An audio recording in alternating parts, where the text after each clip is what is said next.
Hi, and welcome to Total Rewind, a Filmmaker's Compass podcast where we take a look at movies 30 years and older and see if they still hold up. I'm D-Man, joined by CP, and if you are watching this podcast, you should have a pretty good idea from CP's, screen or frame, whatever, that we have a very fun movie in store for you guys. That is true. How you doing, man? I'm good. Just for the audience back home, very important world event happened April 18th, 1938. This man was introduced. That man is Superman. So in honor of, the anniversary of, the birth of Superman in Action Comics 1, we figured we'd go back and take a look at the first major Superman film. I just stole your thunder, D-Man. I'm really sorry about that, dude. Hang on. Can you hear that? Yeah, I can. Damn. Sorry, my neighbor's doing yard work. Yeah.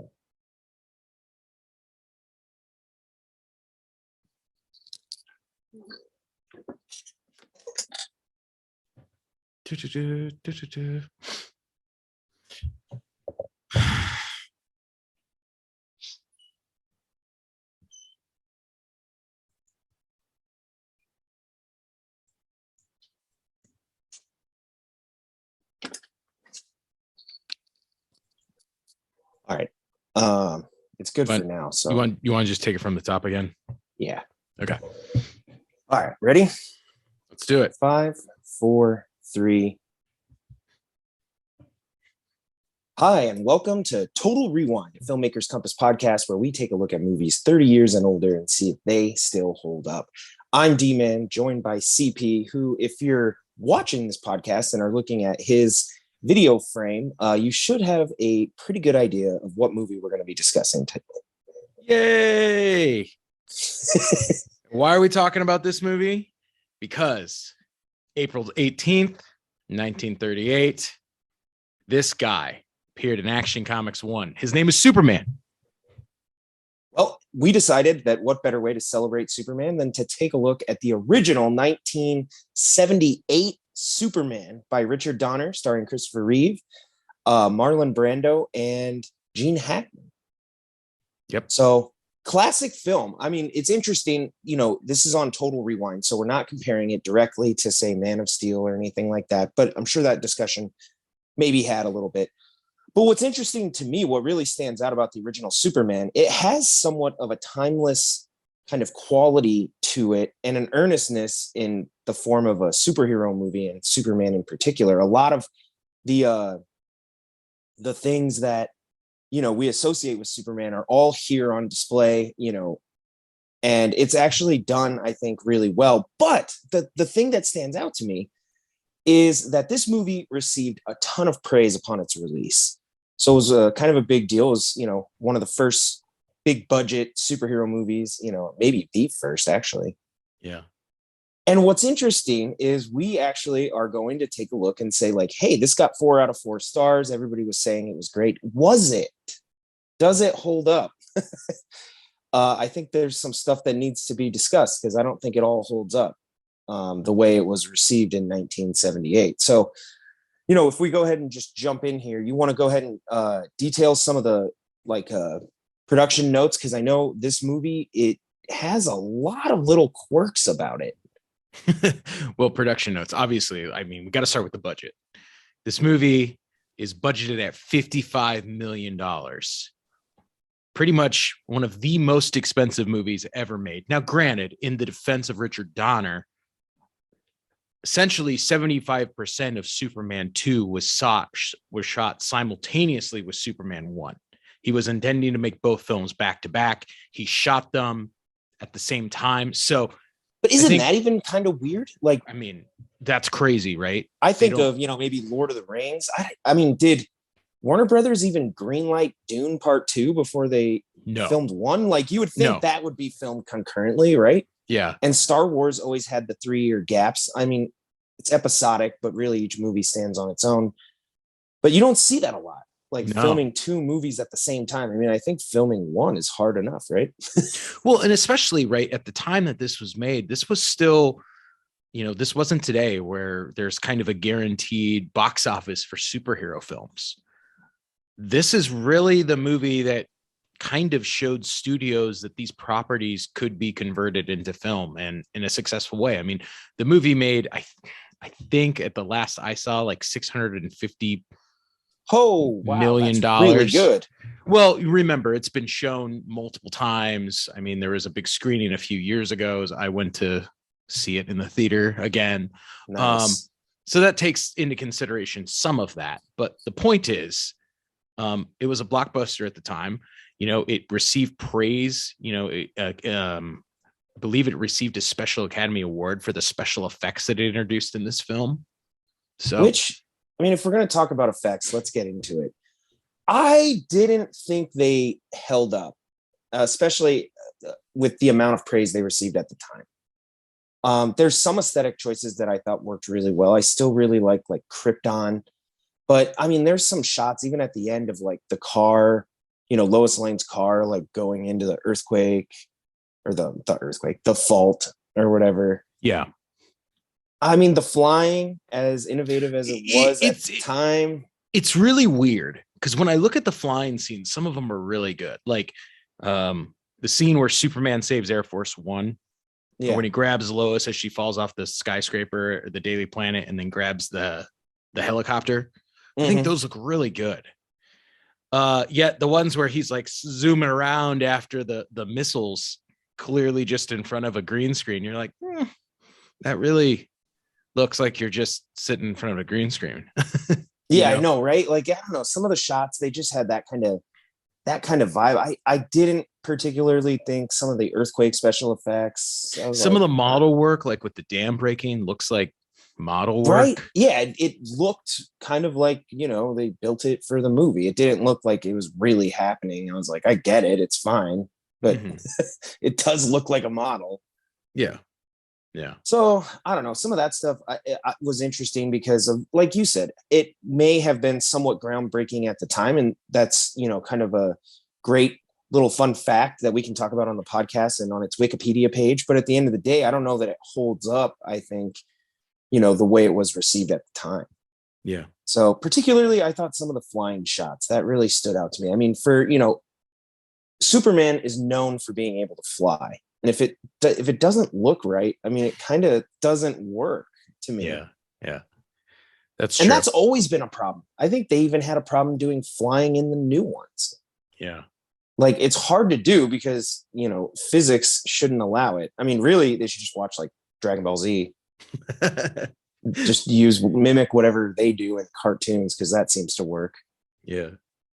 But yeah, that was something that didn't really hold up for me. And then the other thing too was I wasn't a huge fan of Lex Luthor in this.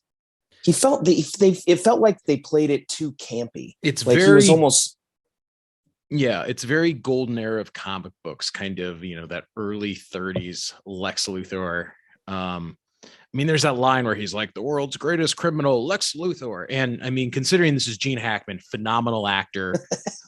It's just so, I don't really think it's a good tribute to the character who Lex Luthor is and the evolution of that character over time. I mean, he's such a great foil to Superman, and you don't see that in this movie. Yeah, I don't know. He just felt a little like stock. And then again, I mean, I know in like Superman Returns, everybody kind of knocked the the whole like, oh, he's trying to amass land, and it's essentially the same thing that he's doing here. He's like, oh, we'll drop off the West Coast and then I'll be the new West Coast, and everyone will have to buy land for me. You're kind of like, I mean, I guess, but even the idea of like, hey, we're just gonna like launch a missile and like California will just fall off the earth. I'm like, yeah, right. I don't know. It's almost laughable. I'm like, that, I don't know. That just doesn't work for me. So, and then, yeah, I guess finishing out, kind of the things that I noticed that I thought maybe don't hold up. The other thing is like when Superman at the end of the movie, spoiler alert, turns back time by, spinning, like flying around the earth. Yeah, First of all, I don't even, yeah, whatever. Yeah. He literally does it in reverse. I don't know that I mean, that's even possible. So, I mean, that's just like totally made up. But I mean, from a story standpoint, I know they have the line from Jor-El where he tells him like, don't mess with stuff.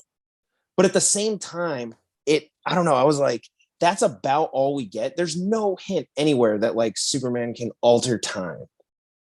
And I don't know. I feel like if a movie today did that at the end of their film, we would not accept it. Well, my gripe with it is the fact that Superman is forced to choose, right? Earlier, a few minutes earlier in the film, Miss Tessmacher says, I will free you, but you have to promise that you're going to save my mom first. And so a hero who says, hey, I never lie, I always tell the truth. He promises that. So he goes to save the East Coast missile first. When he gets to the West Coast one, it's too late. And the cost of that is Lois Lane. So instead of having the character grapple with the decision that he made, which was to sacrifice the person he loved to uphold A, the promise that he made, but B, the millions and millions of people in the New York metropolitan area. Right. And then deal with the consequences of that. He just pulls that option C, which is I'll just go back in time and somehow save both, and it literally like is reversed. Yeah. Like, I'm like, I don't even understand, like, fake world physics, how this was achieved. At what point did you go far enough back that you stopped the East Coast missile, but managed to stop the West Coast one too? I don't get it. Yeah. And just, time travel in a way, like you said, it's a story cheat. So he doesn't have to grapple with the consequences of his decision or just, whatever happens. Instead, he can just turn back time. But it also opens up the plot hole of like, so, how come he doesn't do this all the time? Yeah. Like, right. It wasn't that hard. Yeah. Like, I don't know. I feel like as far as plot holes go, time travel, you and I have talked, especially on this podcast, we've done, Terminator and a couple different ones that have time travel as a story mechanism. It's one of those things that it really stands out to me is like, unless it's done in a very, very careful way and maybe deliberately, like, right. The idea for Terminator was we just need a plot mechanism that sends a murdering robot back in time. They're not really messing a lot with like, well, they do later. And then we know about those movies. But in original Terminator, it's like, it's just done just so that we can, this guy can exist in our world. And here they actually changed the outcome. So time is a huge factor in, the conclusion of this movie. And not only that, it leaves open the possibilities of like, well, why isn't Superman just like turning back time all the time? And right. And when you compare it to something like Superman 2, in Superman 2, Superman makes the choice to give up his powers. He then regrets that decision because he's unable to stop Zod. So he has to sacrifice his relationship with Lois Lane and being mortal to be with her. And the consequence is he gives up her to save the world. It's very clearly, we know what he's sacrificing. We know the consequences of that decision. And when he changes that decision, right, it affects him personally. And we are robbed of that character choice in this film because he just takes the easy way out. For sure. There are, though, a few things in this movie that work incredibly well. So first of all, Christopher Reeve, great Superman. As Superman. He's amazing. He even to this day, as great as like Henry Cavill, or how do you say his name? Henry Cavill. And yeah. Like as great as they are as that character. I'm not going to lie. This guy is still Superman. And he plays it so earnestly and, just is like, I love this character that it's hard not to root for Superman, even despite of some of the cheesy effects sometimes or plot holes. I'm like, no, it's actually, I love this guy. Well, Superman. and when I think one of the things that I think he does so well is obviously his Clark Kent is such a goofball. Yeah. And his Superman is so in line with how we perceive Superman. And as an actor, he does a great job of juggling this so that the point that there's a few moments even where we see him as Superman pretending to be Clark Kent. And he's kind of very aware of this act that he's putting on. And he lets up for a few moments in the film. And it's great to know that this character is so aware of what he's doing. Yeah. And it works. Like, the way they play Superman throughout the entire film, and even his relationship with Lois Lane, like everything to me works well. Like he does such a good job.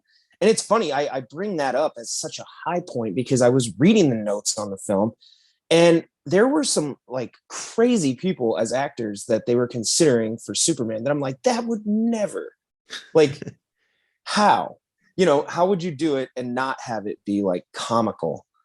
And you need a guy like that who can do it. And to that I say 2 thumbs up. Well done. Something else that stood out, and it's timeless, is the score.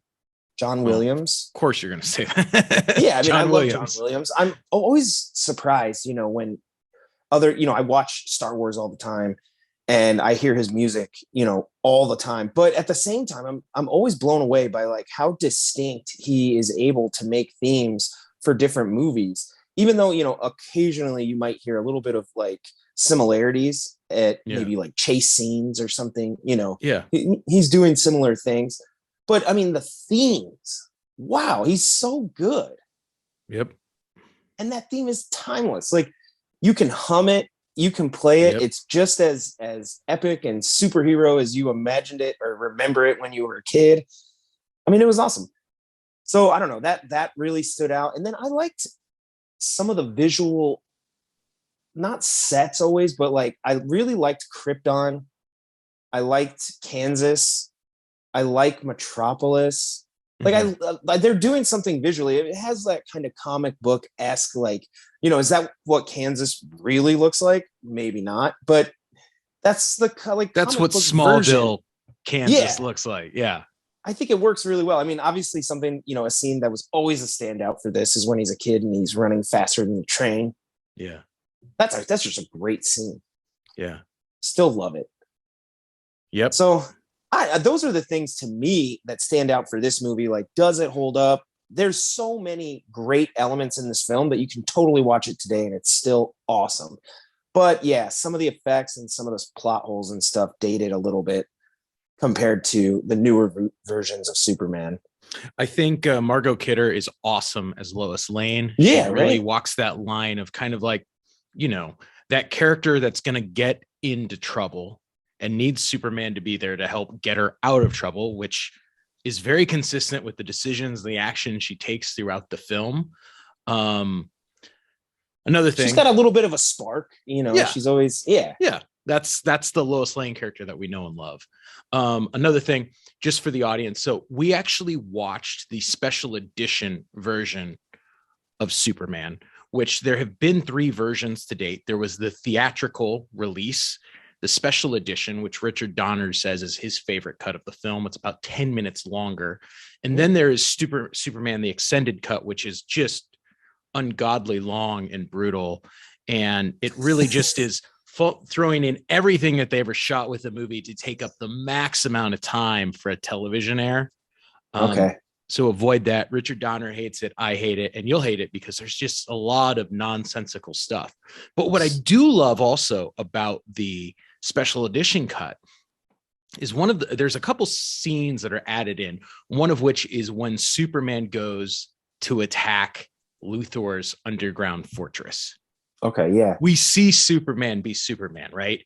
He's shot with the machine guns. He's frozen. Luthor tries to light him on fire. And I always thought that was a really fun sequence because we want to see the Man of Steel be indestructible. And we get it. No, and then you bring up like Lex Luthor trying everything. Like, can we acknowledge that like at one point he's straight up like, oh, let's get kryptonite.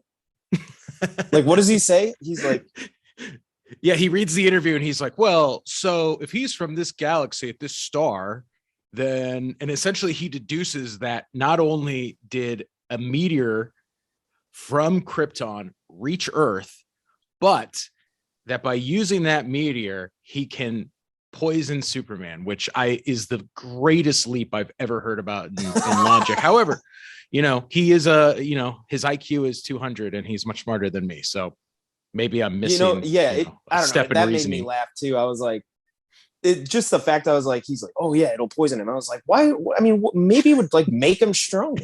It would enhance his powers because it's from his home world. And I don't know. It was just, that's another thing with this movie is like, there's so many things like little plot holes and things like that where I'm like, I don't know if today, the movies kind of enduring legacy and what it did for superhero movies and Superman in particular, it's like it kind of gets a pass. But I'm like, if some of these things happened in a movie today, I'm like, I don't think we'd be like, that is terrible writing.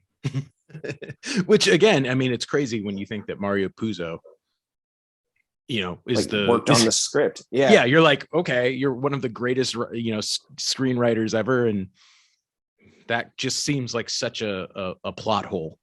The other thing that I think we need to talk about for a second here, if we're talking about a Superman movie, is this is an origin story. Oh yeah. And I always thought that's kind of weird because obviously how much I hate origin stories.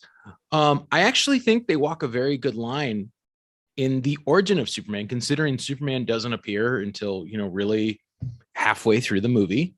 Yeah, that's always tough. I think Batman Begins does that too, where it's like you really don't see like Batman in the Batman suit until like halfway. Yeah. It's tricky because, you're like, we paid to come see Batman. We didn't want him to show up at the end. Yeah, exactly. And maybe that's why the Dark Knight and Superman 2 work so well because, boom, you jump right in. Yep. Yeah, it's already established. You don't, you can get right to the meat of the story and we don't have to wonder how we got here. Yeah. But I agree. I think they actually do a good job. Like I said, I found some of the politics and stuff on Krypton interesting. I mean, to a certain degree of like, I kind of wish Krypton wasn't destroyed. Like, yeah. It's kind of cool. I don't know. Yeah. And, having him in Kansas showing his powers, like, doesn't he like lift up the truck? Yeah. And his parents, they understand that he's different and all this stuff, but I thought it worked. I don't know. I think it's a good balance between, we see kind of how Clark Kent becomes Clark Kent. We get enough of Jor-El that when he reconnects with his father later in the film, we as an audience know who he is. We know his beliefs, his values. We also know the role that Jonathan Kent plays in shaping this character, because both of those father figures are important in the psyche, the mission, the worldview of Superman. So I thought they did a great job. Richard Donner shows us how this man becomes who he is. And I think that's really great without really tiring us out. It's the type of thing where I feel like if it went on 5 minutes longer, we would have been like, all right, this is just too much. But I think he walks a really good balance. And I think as an audience, we're more forgiving of this because this is the first time we saw cinematically the Superman origin story, and it works. I think the problem is with later films, we keep revisiting. I mean, that's part of the problem with Batman. I'm like, in every Batman movie, do we need a nod back to how he became Batman? No, we got not necessarily. Not unless you're gonna like twist its origins in a certain way. Like I think something like Joker kind of incorporates an element of that, but they're twisting it so it's like kind of a newer look at it and not just the straight shot of Bruce Wayne in an alley with his parents on the ground. Yeah, no, absolutely. So, and then there's a couple more things I want to talk about. So first of all, can you explain a little bit like what happened with Richard Donner? Because they made Superman 1 and 2 like together, but he didn't finish production.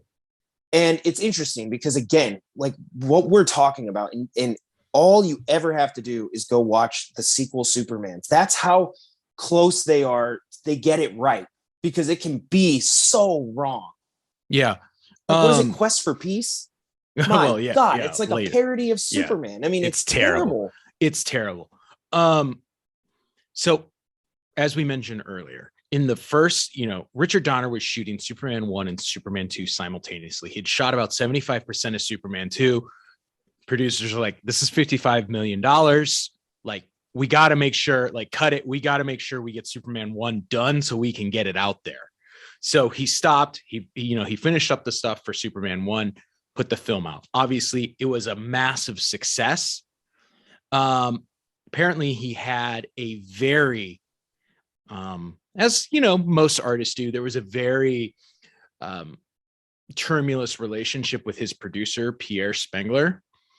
And the executive producers on the film, Richard Donner's point is like, look, you never gave me a firm budget. So as a perfectionist, as an artist, I am going to make the best movie that I can. Yeah.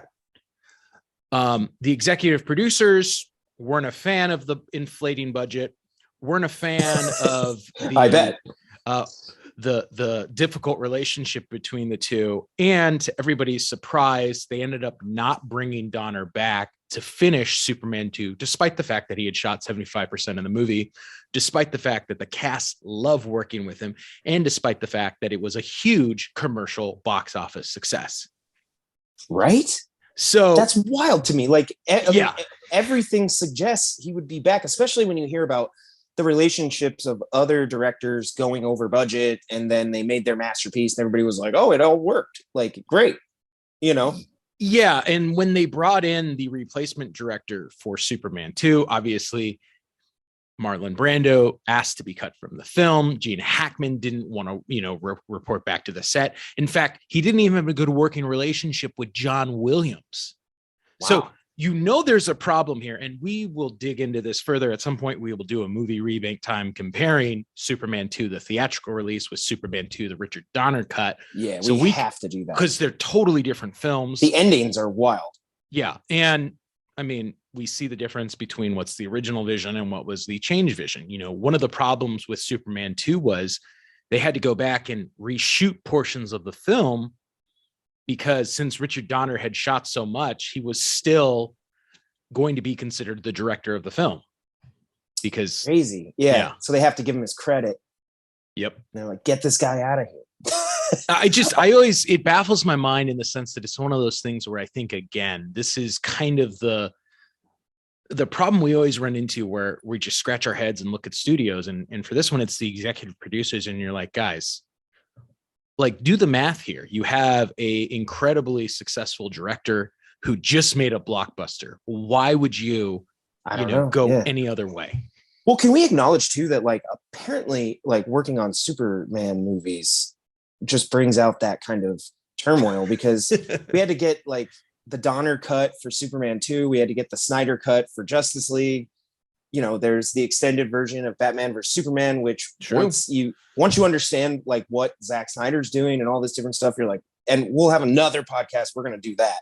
Yeah. And then there's the whole story of Superman Lives and the production hell that whole film was in for, a decade before they decided to outright scrap it. Like, just, I don't know why. Quest for Peace, there was no turmoil. It went exactly how they wanted it to. Oh, it's so bad.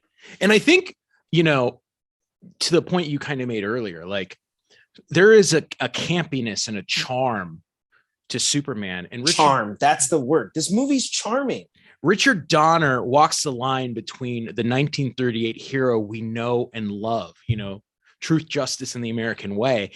But at the same time, there's enough of a realism, despite all the things we just complained about, that it passes. I think the problem is, in some of those later films, you see how this could have gone off the rails without a really talented director at the helm to walk the line.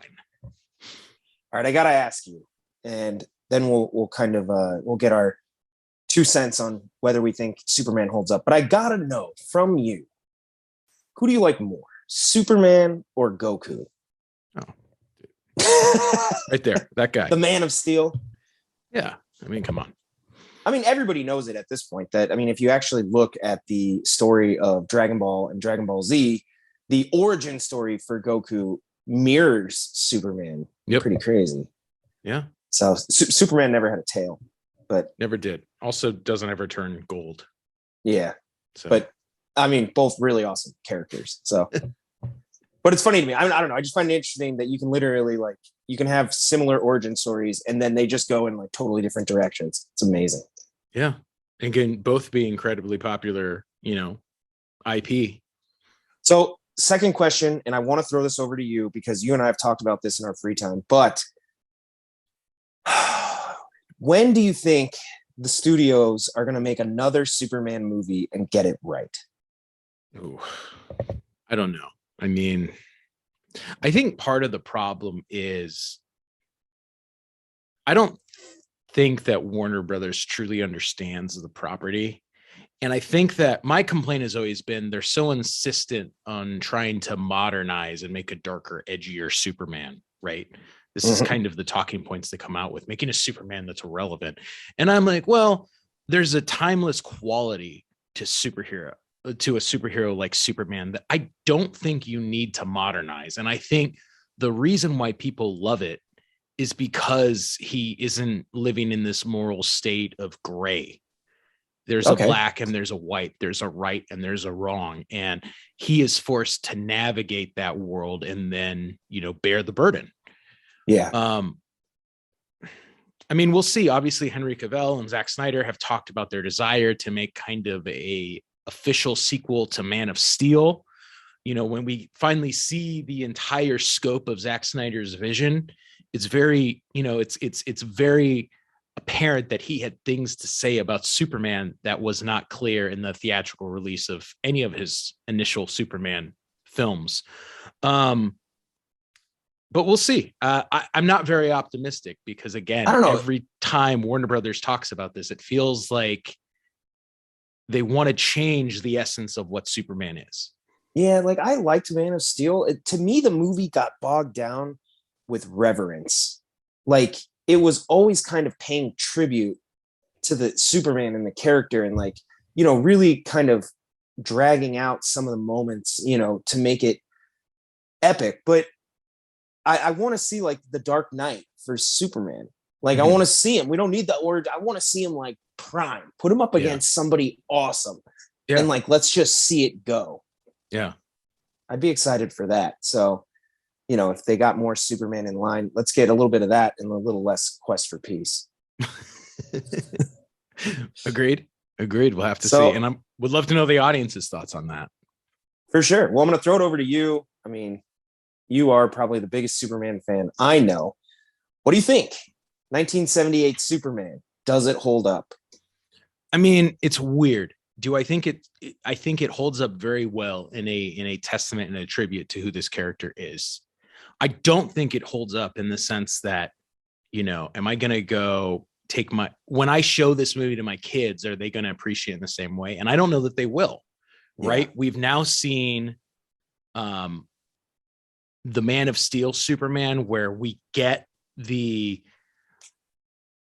crazy flying and action and Superman on fire on oil derricks, these intense fight scenes, sonic booms. Yeah.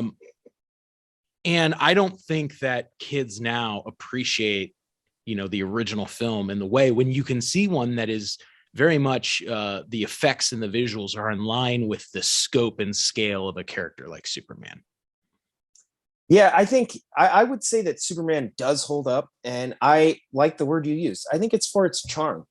It really captures who Superman is. And even if, let's say, you're just getting, introduced to the DCEU, what's really neat is you could go back and watch Superman and you would walk away from him and be like, I know what that character's about. True. Right. Like, I get it. And even though, yes, like Lex Luthor's campy, they had all these production issues and there's the plot holes. Like, I think it nails that one thing it needed to do, which was introduce us to the character and make us fall in love with Superman. And I think it works on that level. So yeah, is it kind of like, for kids today, would it be a little bit like a history reading of, going back and learning about, I want to know what he was all about. It's like, yeah, if you watch the movie though, you'll know who he is. And even though the movie, might not hold up in certain ways to movies of today, I think they nailed that.